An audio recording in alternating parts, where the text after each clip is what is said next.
This is not something that is set up to hurt your students. This is something to help your students, to build them in the capacity of being a lifelong learner that has a strong reading academic background.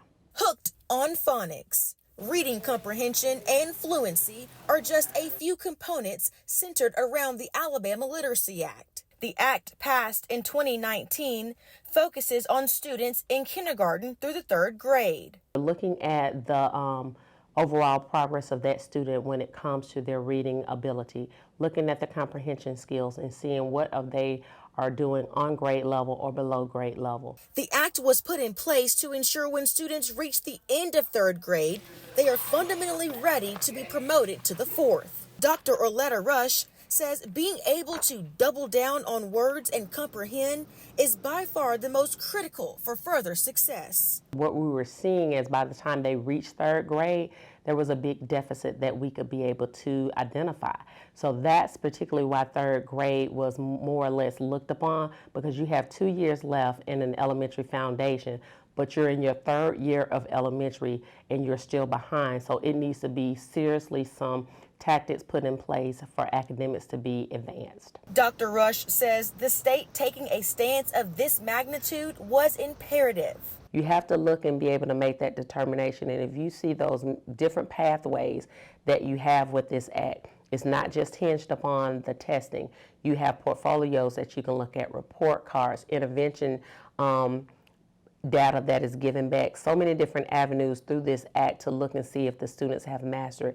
And then when you still see that those skills are not mastered, you have to ask yourself as an educator, is it productive for this student to move them on to the 4th grade unprepared and not on grade level? K through 3 students will undergo tests 3 times a year to keep track of their reading levels. And everybody learns at a different pace. And I think that's it. It's the connection that they Like have. one thing I always tell parents, it's like popcorn. Everybody pops at a different time. So everyone's it's gonna click at a different time. Warrior Elementary School reading specialist Chrissy Hanley and teacher librarian Allison McCombs say their goal is to close the gap each year so students who are struggling don't fall further behind.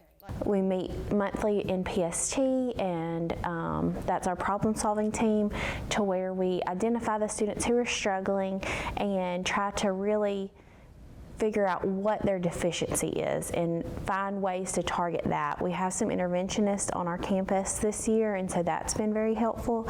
They've helped really target those specific needs for those students. It's kind of opened up the portal of the importance of collaboration, not only with reading coach, teachers, librarian, but also parents, and just the team effort that it takes to help our children succeed.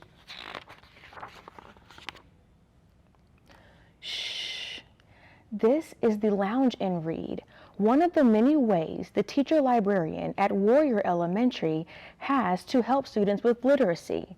If you want to read aloud with a buddy, there's another area for that. Divided, but you decide which Pokemon.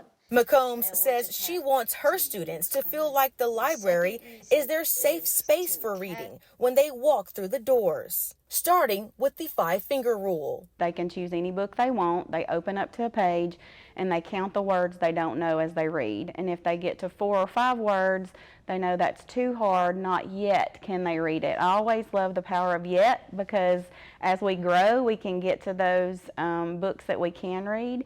But I try to choose that and make them accountable for their choices as they read. Hanley and McCombs both agree it's important when parents and guardians are notified if their child is struggling and they need your help. And notified of their progress. So not only will they see, hey, your child is struggling in this area, this is what we're doing, this is what you can do at home, and this is our goal as a team. We have a parent resource room that they can check out things. I have made specific decodables or whatever the weakness is identified by our data to help parents with the SRIP, because there is a parent component to that intervention plan.